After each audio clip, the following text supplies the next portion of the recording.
तो last episode के and पे हमने देखा था कि हमारा हालिन जो था अपने लोगों के साथ वापस आ रहा था, तो रास्ते में वहां पर उन्हें खून खराबा होता हुआ दिखाई देता है। तो वो लोग वहां पर रुकते हैं, डेड बॉडीज को देखते हैं। फिर साथ ही हालिन कहता है कि चलो यहाँ पर से चलते हैं, किसी दूसरे सेक्टर के साथ में फाइट में बिल्कुल भी नहीं आना, चुपचाप यहाँ पर से वापस चल पड़ते हैं, हम लोग अपने सेक्टर में चलते हैं। तो जैसे ही उसके साथी जो होते हैं पीछे मुड़ जाते हैं, तुम्हारा हालिन अभी वहीं पर खड़ा होता है। तो वो सभी लोग उसे कहते हैं क्या हो गया यंग मास्टर, तुम आ क्यों नहीं रहे? तुमने खुद ही तो कहा कि यहाँ पर हमारा इनसे कोई लेना देना नहीं है, तो हम लोग यहाँ पर नहीं रुकते बल्कि किसी दूसरे के मसले में नहीं पड़ते। तो हालिन उनसे कहता है कि मैं यहाँ पर ये सब कुछ देखने के बाद इस तरह से इग्नोर कैसे कर सकता हूँ, जबकि मुझे पता है कि ये कौन लोग हैं। तो उसे कहते हैं कि क्या मतलब है कौन लोग हैं? तो हालिन कहता है क्या तुम लोगों ने इनकी ड्रेसिंग को पहचाना नहीं है? ये लोग तो जीकाल फैमिली के गार्ड्स हैं, ये वही लोग हैं जो कि योही के साथ वहां पर आए थे माउंटेन के ऊपर और बिल्ली छीनना चाहते थे। ये सभी के सभी लोग जीकाल फैमिली के लोग हैं, हम लोग यहाँ पर इनको ब्लाइंड आई नहीं दे सकते, यहाँ पर इनको छोड़कर नहीं जा सकते, चलो चेक करके आते हैं कि आखिर हुआ क्या है। तो उसी के साथ वो साथियों के साथ आगे बढ़ता है। तो हमारी मास्टर मो से कहती है कि मुझे अभी भी यहाँ पर से की बस महसूस हुई है, लगता है कि सामने कोई अटैक कर रहा है।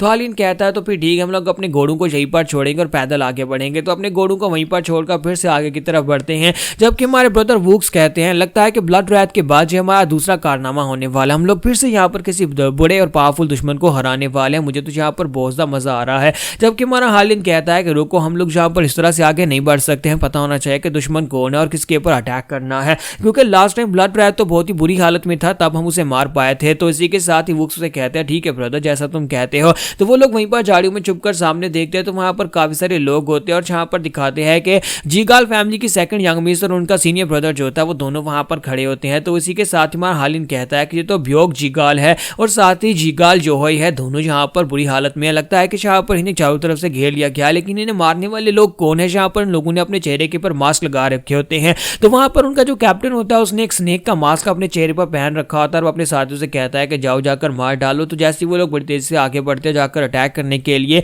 तो जीगाल फैमिली के एल्डर सामने आते हैं और आकर अटैक को ब्लॉक करते हैं। तो मिस जोही कहती है कि एल्डर जी आपने क्या कर दिया, आप सामने क्यों आए? क्योंकि हमारा हालिन जो होता है वो कहता है कि मुझे यहाँ पर समझ नहीं आ रही कि ये लोग कौन है और यहाँ पर अटैक क्यों कर रहे हैं। तो वो जानबूझकर यहाँ पर मास्टर मो से पूछता है कि क्या तुम्हें पता है कि ये लोग कौन है? तो मास्टर मो कहते हैं नहीं, मुझे इनके बारे में नहीं पता, जबकि हमारा जंग मास्टर हालिन जो होता है उसे इनके बारे में पता होता है, क्योंकि अभी तक यहाँ पर इनके बारे में किसी को पता नहीं था। ये एक ऐसी ऑर्गेनाइजेशन है जो छुपी हुई है, ये असैसिन्स की ऑर्गेनाइजेशन है जो कि छुपकर काम करती है। ग्रीन सरपेंट मास्क इनके अपने चेहरों के ऊपर पहने होते हैं और सभी लोग यहाँ पर व्हाइट कलर के रोब पहनते हैं। तो इनको ब्लड जेड वाइपर कहा जाता है। ये अपनी एक गैंग बनाकर बैठे हुए हैं जिन्हें असैसिन्स की गैंग कहते हैं, ब्लड जेड वाइपर के नाम से। इनकी गैंग के अंदर इनका जो लीडर है वो बहुत ज्यादा पावरफुल मास्टर है, उसने यहाँ पर एक बहुत ही पावरफुल स्पिरिचुअल बीस्ट को मारा था जो कि एक स्नेक था। एक स्नेक को मारने के बाद उसकी कोर को निकालकर उसने खा लिया था, जिसके बाद उसकी पावर लेवल्स बहुत ज्यादा बढ़ गई थी। तो इसी वजह से उसने यहाँ पर अपने सेक्टर का नाम ही ये रख दिया, जिस स्नेक को उसने मारा था उस स्नेक को ब्लड जेड वाइपर कहा जाता था। इसी वजह से इसने यहाँ पर अपने सेक्टर का नाम ही यहाँ पर ब्लड जेड वाइपर रख दिया था।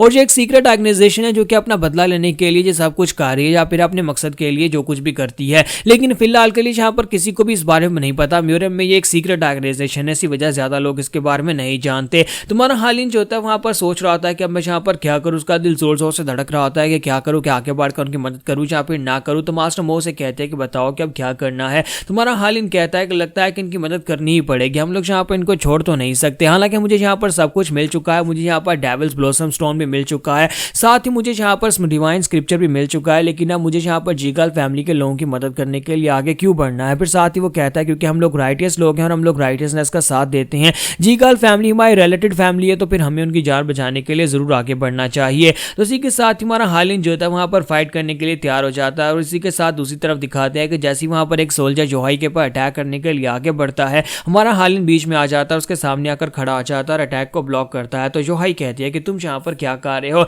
तो हालिन कहता है कि प्लीज मुझे माफ कर देना और साथ ही उसे अपना इंट्रोडक्शन देता है और कहता है मैं हालिन जोंग हूँ, मैं चोनजंग सेक्टर का डिप्टी लीडर हूँ और यहाँ पर तुम्हारी मदद करने के लिए आया हूँ। तो इसी के साथ ही दूसरी तरफ से कैप्टन जो होता है अपने सोल्जर से कहता है कि जल्दी से आगे बढ़ो, जाकर उसे मार डालो, जबकि हमारे हालिन के साथी भी वहां पर बीच में आ जाते हैं और कहता है कि तुम इतनी आसानी से ये नहीं कर पाओगे। तो ब्योक जीगाल जो होता है वहां पर हालिन को देखकर काफी ज्यादा खुश होता है और कहता है कि ये वाकई में तुम हो, मैंने सुना था कि तुम बिस्तर से नहीं उठे, लास्ट टाइम भी जब तुम्हारे घर गया था उस वक्त भी तुम बिस्तर के ऊपर पड़े हुए थे, तुम तो काफी ज्यादा कमजोर थे, लेकिन अब तुम पहले से काफी ज्यादा हेल्दी हो गए हो। तुम्हारा हालिन कहता है कि हाँ ब्योक, तुमसे मिलकर काफी ज्यादा अच्छा लगा, अब मुझे ये बताओ कि यहाँ पर चल क्या रहा है, ये लोग तुम्हारे पर अटैक क्यों कर रहे हैं? तो वो कहता है कि हमें नहीं पता, ये लोग असैसिन्स हैं। तो इसी के साथ दूसरी तरफ से कैप्टन कहता है कि अब तुम लोग कौन हो? तुम्हारा हालिन कहता है कि हम लोग तो बस यहाँ पर से गुजर कर जा रहे थे और देखा तुम लोग इनके ऊपर अटैक कर रहे हो, तो हम लोग यहाँ पर रुक गए हैं। तो कैप्टन उसे कहता है चाहे तुम लोग जो भी हो लेकिन तुम सभी लोग यहाँ पर मरने वाले हो, हमारे रास्ते में जो भी आएगा वो मरेगा, क्योंकि हम लोग अपने पीछे कोई भी सबूत नहीं छोड़ते। और हालिन सोच रहा था कि यहाँ पर एक फुल ऑन बैटल तो नहीं की जा सकती, क्योंकि अगर फुल ऑन फाइट की तो यहाँ पर ये दोनों भाई बहन नहीं बच पाएंगे, और अगर इनको बचाना है तो फिर मुझे यहाँ पर कुछ ना कुछ करना पड़ेगा।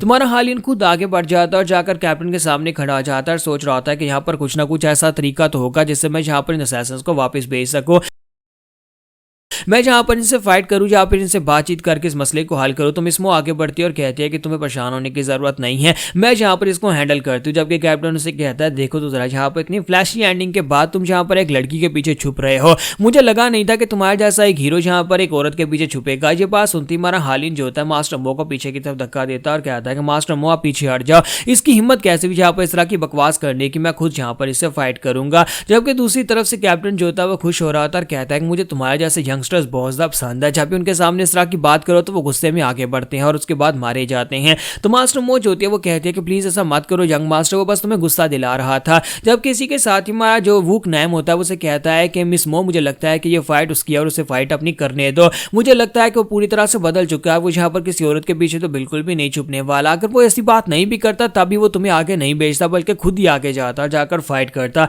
अब उसे जो करना है उसे करने दो, उसे फाइट करने दो, तुम उस फाइट के बीच में बिल्कुल भी नहीं आओगी। हालिन जो होता है बड़ी तेजी के साथ आगे बढ़ता है, जाकर कैप्टन के ऊपर अटैक कर देता है। जबकि कैप्टन भी उसके ऊपर अटैक कर रहा था और उसे कहता है क्या तुम्हें पता है कि एक फाइट में सबसे ज्यादा खतरनाक चीज क्या होती है? जब हम लोग अपना कंपोजर खो देते हैं, जब हम लोग गुस्से में आकर अटैक करना स्टार्ट कर देते हैं, तब हमारा दिमाग खराब हो जाता है और हम लोग अपनी सेंसेस में नहीं रहते और अगले वाला बंदा जो बड़ी आसानी से तुम्हें हरा सकता है। तो लड़के ये तुम्हारी जिंदगी का एक सबक था और अब यहाँ पर तुम मेरे हाथ से मरने वाले हो। तो जैसे वो हालिन के ऊपर अटैक करता है, लेकिन हमारा हालिन जो होता है बड़ी आसानी से अटैक को अवॉइड करके पीछे की तरफ हटता है और वहीं पर से अपनी क्रिम्सन एनर्जी को यूज करते हुए अटैक करता है। तो उसी के साथ ही एल्डर की एक उंगली कट जाती है। एल्डर अपना हाथ बचा लेता है और उसके साथ ही काफी ज्यादा खुश हो रहे होते हैं और बाकी के सभी लोग जो होते हैं भागते हुए अपने कमांडर के पास जाते हैं। तो कैप्टन जो होता है वो हैरान होकर खड़ा होता है, कहता है कि ये ऐसे कैसे हो गया, इस लड़के ने मेरी उंगली कैसे काट। जबकि वहां हालिन सोच रहा होता है कि मुझे लगा था कि मैं एक ही झटके में इसका बाजू काट दूंगा, लेकिन कमीना काफी ज्यादा फास्ट है। जैसे मैंने इसके ऊपर अटैक किया, इसी के साथ उसने अपने हाथ को पीछे की तरफ खींचा, सिर्फ एक उंगली ही कट पाई, वरना इसका पूरा हाथ कट जाता। लेकिन साथ ही हमारा हालिन कहता चलो जो भी हो, लेकिन मुझे लगता है कि मैं यहाँ पर बातचीत से इस मसले को हल कर पाऊंगा।